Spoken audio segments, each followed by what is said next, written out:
Hi എല്ലാവർക്കും നമസ്കാരം. പുതിയൊരു വീഡിയോയിലേക്ക് സ്വാഗതം. ഇന്നത്തെ വീഡിയോയിൽ കാണാൻ പോകുന്നത് ഞാൻ മുൻപ് ഒരു വീഡിയോ അപ്ലോഡ് ചെയ്തിരുന്നു. താമരയുടെ വിത്ത് എങ്ങനെ മുളപ്പിക്കാം, എങ്ങനെ അത് പ്ലാന്റ് ചെയ്യാം എന്നൊരു വീഡിയോ ഞാൻ ഇട്ടിട്ടുണ്ടായിരുന്നു. അപ്പോൾ എനിക്ക് ആ ഒരു പ്ലാന്റിൽ 2 ബഡ്ഡുകളാണ് വന്നിട്ടുണ്ടായിരുന്നത്. അതിൽ രണ്ടാമത്തെ ബഡ്ഡാണ് ഈ കാണുന്നത്. ഫസ്റ്റ് ബഡ് എനിക്ക് വളർന്ന് കിട്ടിയില്ല. ഞാൻ പ്ലാന്റിലെ കുറേ ലീഫെല്ലാം കട്ട് ചെയ്ത് കളഞ്ഞിട്ടുണ്ട്.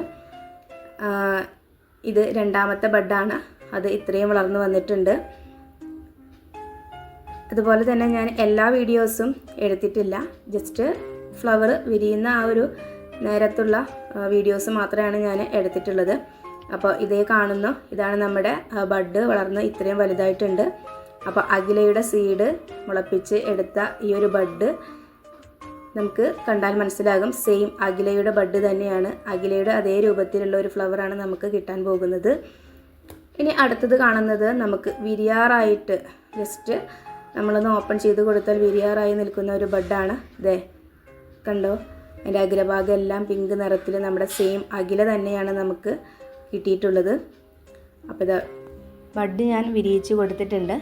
ഈ ഒരു ഫ്ലവർ കണ്ടാൽ തന്നെ മനസ്സിലാകും നമ്മൾ സെയിം അഖിലയുടെ അതേ രീതിയിലുള്ള ഒരു ഫ്ലവർ തന്നെയാണ് അഖിലയുടെ വിത്തിൽ നിന്നും നമുക്ക് കിട്ടിയിരിക്കുന്നത്.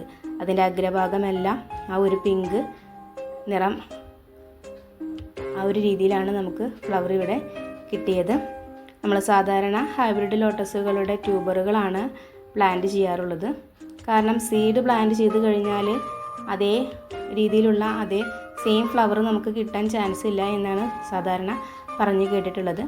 അതുകൊണ്ടാണ് നമ്മൾ ട്യൂബറുകൾ മാത്രം വാങ്ങിക്കുന്നതും പ്ലാന്റ് ചെയ്യുന്നതും. അപ്പോൾ ഇവിടെ ഞാൻ അഖിലയുടെ സീഡ് ഒന്ന് ജസ്റ്റ് പ്ലാന്റ് ചെയ്ത് നോക്കിയതാണ്. അപ്പോൾ എനിക്കതിൽ 1 മാസത്തിനുള്ളിൽ തന്നെ ബഡ് വരാൻ തുടങ്ങി. 2 ബഡ്ഡുകളാണ് എനിക്ക് ഉണ്ടായത്. അതിൽ രണ്ടാമത്തെ ബഡാണ് എനിക്ക് ഈ ഒരു ഫ്ലവറായിട്ട് വിരിഞ്ഞ് കിട്ടിയിട്ടുള്ളത്. ആദ്യത്തെ ബഡ് കരിഞ്ഞു പോയി. അപ്പോൾ സെയിം നമ്മുടെ അഖിലയുടെ അതേ ബഡ് തന്നെയാണ് ഈ ഒരു പ്ലാന്റിൽ നമുക്ക് കിട്ടിയിട്ടുള്ളത്. ഞാൻ താമരയുടെ വിത്ത് എങ്ങനെ മുളപ്പിക്കാം, അതെങ്ങനെ വളർത്താം, എങ്ങനെ പ്ലാന്റ് ചെയ്യാം എന്നൊരു വീഡിയോ ഞാൻ മുൻപ് അപ്ലോഡ് ചെയ്തിട്ടുണ്ട്. അപ്പോൾ ആ വീഡിയോ കാണാത്തവർ ആ വീഡിയോ കൂടെ ഒന്ന് കാണുക. അപ്പോൾ വീഡിയോ കാണുന്നവരെല്ലാവരും ഒന്ന് സപ്പോർട്ട് ചെയ്യുക. അടുത്ത ഒരു വീഡിയോയുമായിട്ട് കാണാം. എല്ലാവർക്കും താങ്ക് യു.